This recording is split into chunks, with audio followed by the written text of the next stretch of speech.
তুমি নমস্কার বন্ধুরা, হালদার রেসিপিতে সবাইকে স্বাগত জানাই।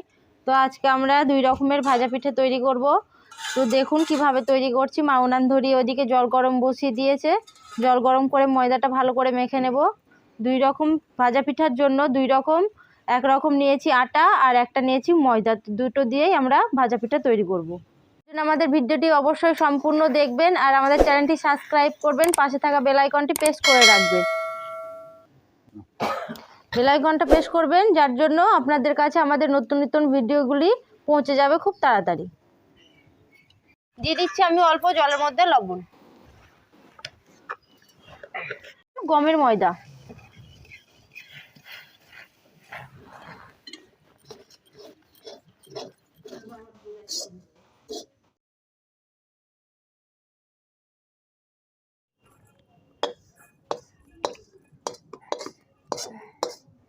ভালো করে গরম জল দিয়ে মাখিয়ে কড়া দিয়ে নামিয়ে দিয়েছে। এবার আমি হাত দিয়ে ভালো করে মেখে নিচ্ছি। এদিকে আবার ময়দা মাখার জন্য মা জল বসিয়েছে, তার মধ্যে দিয়ে দিচ্ছি লবণ। একটা মাখা হয়ে গেছে, একটা ডো তৈরি করে নিয়েছি, এটা এখন ঢেকে রেখে দিব ভালো করে। এবার আমি দিয়ে দিচ্ছি এখানে ময়দা।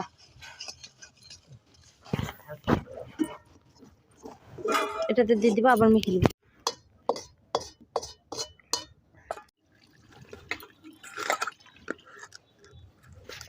এদিকে মা কড়াইয়ে দুধ দিয়ে দিল আর এদিকে আমি ময়দাটা ভালো করে হাত দিয়ে মেখে নিব।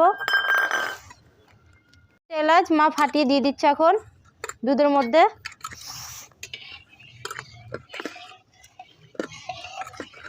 মা এখন দিয়ে দিচ্ছে চিনি,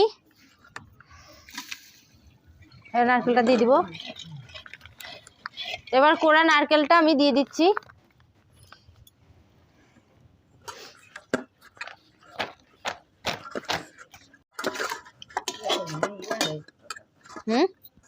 ভাজা পিঠার জন্য নারকেল, দুধ, চিনি দিয়ে একটা খিসা বানাচ্ছে। আর এদিকে আমার ময়দাটা মাখা হয়ে গেছে, একটা ডো তৈরি করে নিয়েছি। এটাকে আমি আরেকটাতে ঢেকে রেখে দেব।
এই যে ভাজা পিঠা আমাদের সম্পূর্ণভাবে রেডি হয়ে গেছে, একটা ময়দার আর একটা গমের আটার।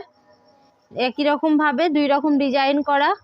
তো দেখতেই পাচ্ছেন সম্পূর্ণভাবে রেডি। আপনারা বাড়িতে এইভাবেই পিঠা তৈরি করবেন। দেখতে পাচ্ছেন কি সুন্দর হয়েছে পিঠাগুলো, এই যে খুব সুন্দর হয়েছে। এটা হচ্ছে ময়দার, আর এই যে দেখাচ্ছি আপনাদের, এই যে এটা হচ্ছে আটার। এই যে কি সুন্দরভাবে দেখছেন। তো এখন আমি খাবো, দুটো খাবো, 2 রকম দুটো। তো এই যে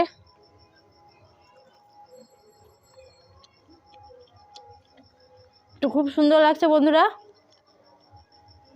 এইভাবে শীতের দিন এখন আপনারা বাড়িতে বানাবেন আর সবাই মিলে বাড়িতে বসে খাবেন, খুব ভালো লাগবে।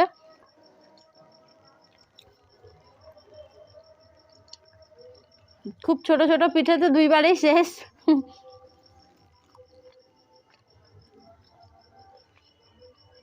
তো এটা হচ্ছে কি গমের আটার এই পিঠেটা।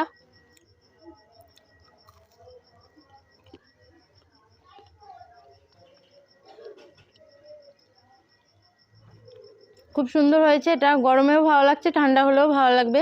তো এভাবে বাড়িতে বানিয়ে খাবেন পরিবারের সকলকে নিয়ে। এখনকার মতো এইটুকুই, পরে আবার অন্য ভিডিও নিয়ে দেখা হচ্ছে।